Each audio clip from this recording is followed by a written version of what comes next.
অৱশেষত ধেমাজি মহাবিদ্যালয়ৰ হীৰক জয়ন্তী আজি সামৰণি পৰে।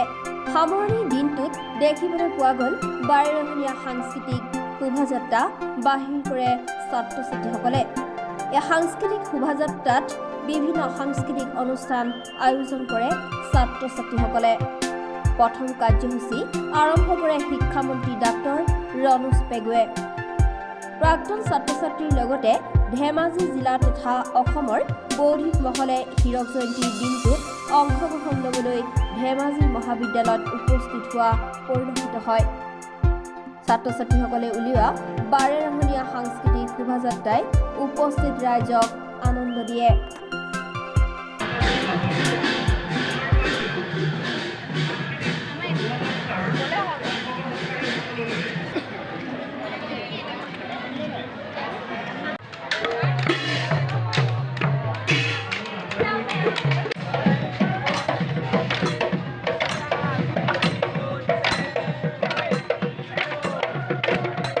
সময়ত কলীয়াখাপ পানী বুলি উল্লেখ থকা ধেমাজিত সেই সময়ত আমাৰ অতি পুৰুধাৰ শ্ৰদ্ধাৰ ব্যক্তিসকলে অতি কষ্টৰে এই মহাবিদ্যালয়খন প্ৰতিষ্ঠা কৰিছিল আৰু এই প্ৰতিষ্ঠা কালত আমাৰ প্ৰতিষ্ঠাপক অধ্যক্ষ আছিল প্ৰয়াত ভৱেন পেগু ডাঙৰীয়া আৰু তেখেতৰ নেতৃত্বত ধেমাজিৰ বাকী ৰাইজৰ আক্ৰান্ত পৰিশ্ৰমত চেষ্টাত ত্যাগৰ বিনিময়ত এই মহাবিদ্যালয়খন প্ৰতিষ্ঠা হৈছিল আৰু প্ৰতিষ্ঠাকালৰ লক্ষ্য আৰু উদ্দেশ্য আছিল ধেমাজিত জ্ঞানৰ পোহৰ বিলোৱা আৰু সেই লক্ষ্য আৰু উদ্দেশ্যৰে এই মহাবিদ্যালয়খনে ইতিমধ্যেই ৬০টা বছৰ পাৰ কৰি ৬১ বছৰ ভৰি দিছেহি আৰু আজি গৌৰৱোজ্জ্বল ৬০ বছৰীয়া হীৰক জয়ন্তী উৎসৱৰ সামৰণি অনুষ্ঠানত আমি তেখেতসকললৈ শ্ৰদ্ধা নিবেদন কৰিছোঁ আৰু পৰৱৰ্তী সময়ত এই মহাবিদ্যালয়ত যিসকলে শিক্ষকতা কৰি অৱসৰ গ্ৰহণ কৰিছে, এই মহাবিদ্যালয়ৰ পৰা যিসকলে শিক্ষা লাভ কৰি ইতিমধ্যে বিশ্বৰ বিভিন্ন প্ৰান্তত ভাৰতবৰ্ষৰ লগতে অসমতে বিভিন্ন অনুষ্ঠান প্ৰতিষ্ঠানত অৰ্থাৎ পথাৰত কৃষি বিভাগত নিজকে প্ৰতিষ্ঠা লাভ কৰি এই মহাবিদ্যালয়খনো গৌৰৱ কৰিছে। সেই প্ৰাক্তন ছাত্ৰ ছাত্ৰীসকলক লৈ আমি গৌৰৱান্বিত আৰু এই মহাবিদ্যালয়ৰ পৰিচয় হ'ল প্ৰথম পৰিচয় হ'ল মহাবিদ্যালয়ৰ প্ৰাক্তন ছাত্ৰ ছাত্ৰীসকল। আজি এই হীৰক জয়ন্তী উৎসৱৰ এই দিনটোত এই মহাবিদ্যালয়ৰ সমূহ পৰিয়ালে শিক্ষক কৰ্মচাৰী আৰু সকলোৱে মিলি লগতে ধেমাজিবাসী ৰাইজ আৰু প্ৰাক্তন ছাত্ৰ ছাত্ৰীসকলৰ সহযোগত আজি আমি হীৰক জয়ন্তী বৰ্ষজোৰা হীৰক জয়ন্তী যি উৎসৱ আমি পালন কৰিছিলোঁ তাৰ আজি সামৰণি দিনটোলৈ আহিছোঁ আৰু এই বৰ্ষজোৰা যি হীৰক জয়ন্তী উৎসৱ পালন কৰিছিলোঁ এই উৎসৱৰ জৰিয়তে আমি মহাবিদ্যালয়খনৰ ইতিহাস আমি নতুন প্ৰজন্মৰ মাজলৈ লৈ গৈছোঁ আৰু এই ইতিহাসৰ পৰা আমি তেওঁলোকৰ যিখিনি প্ৰেৰণা, তেওঁলোকৰ যিখিনি আশা, এই আশাখিনি বাস্তৱায়িত কৰিবৰ কাৰণে নতুন প্ৰজন্মক আমি উৎসাহিত কৰি মহাবিদ্যালয়খনক আগুৱাই লৈ যোৱা হৈছে। আজিৰ দিনটোত আমাৰ আয়োজক সমিতিৰ সভাপতি সন্মানীয় শিক্ষামন্ত্ৰী ৰণোজ পেগু ডাঙৰীয়াই আমাৰ মূল পতাকা উত্তোলন কৰে আৰু লগতে ৬০খন পতাকা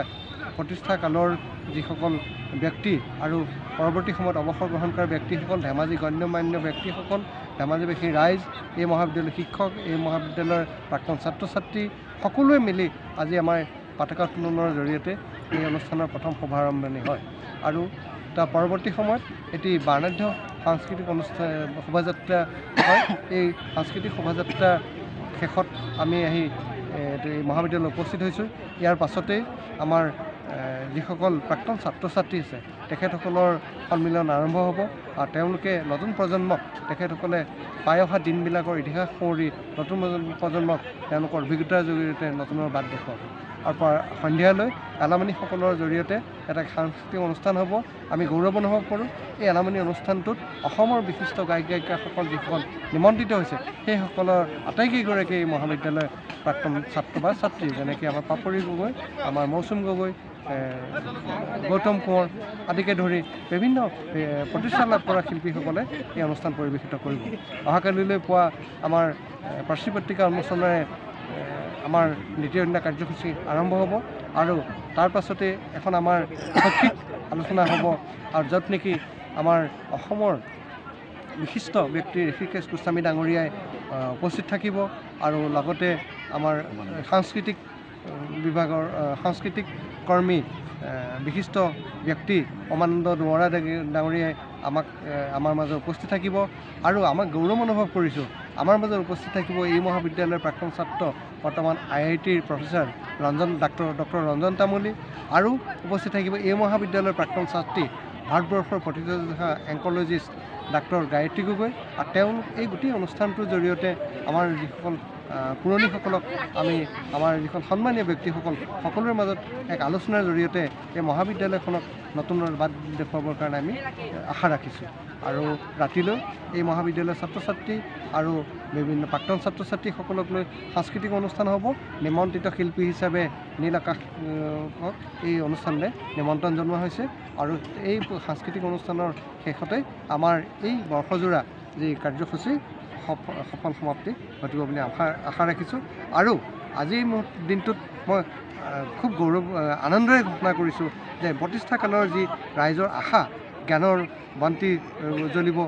পোহৰেৰে আলোকিত কৰিব সেই আশাক আগুৱাই লৈ গৈ আজি আমাৰ উদযাপন সমিতিৰ সভাপতি বৰ্তমান শিক্ষামন্ত্ৰী ডক্টৰ ৰানুজ পেগু ডাঙৰীয়াই এই মহাবিদ্যালয়খনক এক বিশ্ববিদ্যালয়লৈ উন্নীত কৰাৰ নিৰ্দিষ্ট পৰিকল্পনাৰ কথা আজি উল্লেখ কৰিছে আৰু ইয়ে বিশ্ববিদ্যালয় পৰ্যায়লৈ উন্নীত হোৱাৰ মহাবিদ্যালয়ৰ যি গতি এই গতিক লৈ আজি ধেমাজিবাসী ৰাইজ অতি আনন্দিত আৰু আজিৰ দিনটো এক ঐতিহাসিক দিন হিচাপে ধেমাজি মহাবিদ্যালয়ৰ ঐতিহাসিক দিন হিচাপে আমাৰ ঘোষিত হৈ যাব। ধন্যবাদ।